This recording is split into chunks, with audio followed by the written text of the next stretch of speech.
जय माता दी दोस्तों, आप सभी का हमारे YouTube चैनल पर स्वागत है। आज हम आपके लिए लेकर आए हैं तारा रानी की कथा। इस कथा के बिना माता का जागरण पूरा नहीं माना जाता। राजा स्पर्श माँ भगवती के पुजारी थे और रात दिन महामाई की पूजा किया करते थे। माँ ने भी उन्हें राजपाट, धन दौलत, ऐशो आराम के सभी साधन दिए थे। कमी थी तो सिर्फ यह कि उनके घर में कोई संतान नहीं थी। वो माँ से यही प्रार्थना करते थे कि माँ उन्हें एक लाल बख्श दे ताकि वे भी संतान का सुख भोग सके। माँ ने उसकी पुकार सुन ली। एक दिन माँ ने आकर राजा को स्वप्न में दर्शन दिए और कहा कि वे उसकी भक्ति से बहुत प्रसन्न हैं। उन्होंने राजा को 2 पुत्रियां प्राप्त होने का वरदान दिया। कुछ समय के बाद राजा के घर में एक कन्या ने जन्म लिया। उस कन्या का नाम तारा रखा गया। थोड़े समय बाद राजा के घर वरदान के अनुसार एक और कन्या ने जन्म लिया। मंगलवार का दिन था। पंडितों और ज्योतिषियों ने जब जन्म कुंडली तैयार की तो वे उदास हो गए। राजा ने उदासी का कारण पूछा तो वो कहने लगे कि वह कन्या राजा के लिए शुभ नहीं है। राजा ने उदास होकर ज्योतिषी से पूछा कि उन्होंने ऐसे कौन से बुरे कर्म किए हैं जो कि इस कन्या ने उनके घर में जन्म लिया। उस समय ज्योतिषियों ने ज्योतिष से अनुमान लगाकर बताया कि वे दोनों कन्याएं जिन्होंने उनके घर में जन्म लिया था, पूर्व जन्म में देवराज इंद्र के दरबार की अप्सराएं थीं। उन्होंने सोचा कि वे भी मृत्युलोक में भ्रमण करें तथा देखें कि मृत्युलोक में लोग किस तरह रहते हैं। दोनों ने मृत्युलोक पर आकर एकादशी का व्रत रखा। बड़ी बहन का नाम तारा था तथा छोटी बहन का नाम रुक्मण। बड़ी बहन तारा ने अपनी छोटी बहन से कहा कि रुक्मण, आज एकादशी का व्रत है, हम लोगों ने आज भोजन नहीं करना। अतः वो बाजार जाकर फल ले आए। रुक्मण बाजार फल लेने के लिए गई। वहाँ उसने मछली के पकौड़े देखे।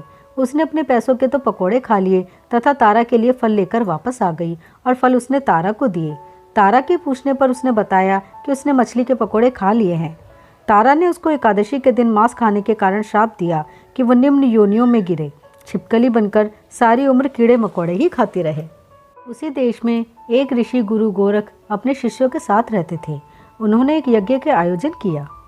यज्ञ शुरू होने पर एक पक्षी ने अपनी चोंच में सर्प लेकर भंडारे में फेंक दिया, जिसका किसी को पता न चला।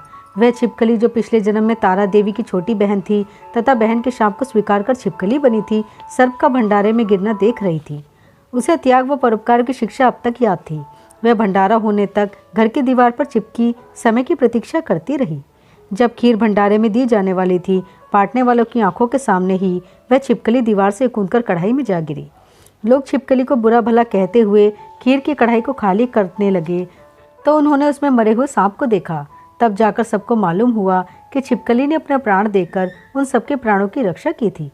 उपस्थित सभी सज्जनों और देवताओं ने उस छिपकली के लिए प्रार्थना की कि उसे सब योनियों में उत्तम मनुष्य जन्म प्राप्त हो तथा अंत में वह मोक्ष को प्राप्त करे। तीसरे जन्म में वह छिपकली राजा स्पर्श के घर कन्या के रूप में जन्मी। दूसरी बहन तारा देवी ने फिर मनुष्य जन्म लेकर तारामती नाम से अयोध्या के प्रतापी राजा हरिश्चंद्र के साथ विवाह किया। राजा स्पर्श ने ज्योतिषियों से कन्या की कुंडली बनवाई। ज्योतिषियों ने राजा को बताया कि कन्या आपके लिए हानिकारक सिद्ध होगी, शगुन ठीक नहीं है। ज्योतिषियों ने विचार करके राय दी कि राजा उसे एक लकड़ी के संदूक में बंद करके ऊपर से सोना चांदी आदि जड़वा दे और फिर उस संदूक के भीतर लड़की को बंद करके नदी में प्रवाहित कर दे। ऐसा ही किया गया और नदी में बहता हुआ संदूक काशी के समीप एक भंगी को दिखाई दिया तो वह संदूक को नदी से बाहर निकाल लाया। उसने जब संदूक खोला तो सोने चांदी के अतिरिक्त अत्यंत रूपवान कन्या दिखाई दी। उस भंगी के को संतान नहीं थी। उसने अपनी पत्नी को वह कन्या लाकर दी तो पत्नी की प्रसन्नता का ठिकाना न रहा। उसने अपनी संतान के समान ही बच्ची को छाती से लगा लिया। भगवती की कृपा से उसके स्तनों में दूध उतर आया। पति पत्नी दोनों ने प्रेम से कन्या का नाम रुक्को रख दिया। रुक्को बड़ी हुई तो उसका विवाह हुआ। रुक्को की सास महाराजा हरिश्चंद्र के घर सफाई आदि का काम करने जाया करती थी। एक दिन वह बीमार पड़ गई तो रुक्को महाराजा हरिश्चंद्र के घर काम करने के लिए पहुंच गई। महाराज की पत्नी तारामती ने जब रुक्को को देखा तो वह अपने पूर्व जन्म के पुण्य से उसे पहचान गई। तारामती ने रुक्को से कहा कि वो उसके पास आकर बैठे। महारानी की बात सुनकर रुक्को बोली कि वो एक नीच जाति की भंगिन है, भला वह रानी के पास कैसे बैठ सकती थी। तब तारामती ने उसे बताया कि वह उसके पूर्व जन्म के सगी बहन थी। एकादशी का व्रत खंडित होने के कारण उसे छिपकली की योनि में जाना पड़ा। अब उसे अपने वर्तमान जन्म को सुधारने का उपाय करना चाहिए और भगवती वैष्णो माता की सेवा करके अपना जन्म सफल बनाना चाहिए। रुक्को ने प्रसन्न होकर माता की मनौती मनाते हुए कहा कि यदि माता की कृपा से उसे एक पुत्र प्राप्त हो गया तो वो माता का पूजन व जागरण कराएगी। माता ने प्रार्थना को स्वीकार कर लिया। फलस्वरूप 10वें महीने उसके गर्भ से एक अत्यंत सुंदर बालक ने जन्म लिया। परंतु दुर्भाग्यवश रुक्को को माता का पूजन जागरण कराने का ध्यान न रहा। जब वह बालक 5 वर्ष का हुआ तो एक दिन उसे माता निकल आई। रुक्को दुखी होकर अपने पूर्वजन्म की बहन तारामती के पास आई और बच्चे की बीमारी का सब वृतांत कह सुनाया। तब तारामती ने पूछा कि उससे माता के पूजन में कोई भूल तो नहीं हुई। इस पर रुक्को को 6 वर्ष पहले की बात याद आ गई। उसने अपराध स्वीकार कर लिया। उसने फिर मन में निश्चय किया कि बच्चे को आराम आने पर जागरण अवश्य कराएगी। भगवती की कृपा से बच्चा दूसरे दिन ही ठीक हो गया। तब रुक्को ने देवी के मंदिर में जाकर पंडित जी से कहा कि उसे अपने घर माता का जागरण कराना है। पंडित जी बोले कि वह एक नीच जाति की स्त्री है, इसलिए वे उसके घर में जाकर देवी का जागरण नहीं कर सकते। रुक्को ने कहा कि माता के दरबार में तो ऊंच नीच का कोई विचार नहीं होता। इस पर पंडित ने आपस में विचार करके कहा कि यदि महारानी उसके जागरण में पधारे तब तो वे भी स्वीकार कर लेंगे। यह सुनकर रुक्को महारानी के पास गई और सब वृतांत कह सुनाया। तारामती ने जागरण में सम्मिलित होना सहर्ष स्वीकार कर लिया। जिस समय रुक्को पंडित से यह कहने के लिए गई कि महारानी जी जागरण में आएंगी, उस समय सेन नाम का नाई वहाँ मौजूद था। उसने सब सुन लिया और महाराजा हरिश्चंद्र को जाकर सूचना दी। राजा को सेन नाई की बात पर विश्वास नहीं हुआ। फिर भी परीक्षा लेने के लिए उसने रात को अपनी उंगली पर थोड़ा सा चीरा लगा लिया जिससे नींद न आए। रानी तारामती ने जब देखा कि जागरण का समय हो रहा है परंतु महाराज को नींद नहीं आ रही तो उसने माता वैष्णो देवी से मन ही मन प्रार्थना की कि माता किसी उपाय से राजा को सुला दे ताकि वो जागरण में सम्मिलित हो सके। राजा को नींद आ गई। तारामती रोशनदान से रस्सा बांधकर महल से उतरी और रुक्को के घर जा पहुंची। उस समय जल्दी के कारण रानी के हाथ से रेशमी रुमाल तथा पांव का एक कंगन रास्ते में ही गिर पड़ा। उधर थोड़ी देर बाद राजा हरिश्चंद्र की नींद खुल गई। वह भी रानी का पता लगाने निकल पड़े। उन्हें मार्ग में रानी का कंगन व रुमाल दिखाई दिया। राजा ने दोनों चीज़ें रास्ते से उठाकर अपने पास रख ली और जागरण हो रहा था वहाँ जा पहुँचे और वह एक कोने में चुपचाप बैठकर दृश्य देखने लगे। जब जागरण समाप्त हुआ तो सबने माता की अरदास की। उसके बाद प्रसाद बांटा गया।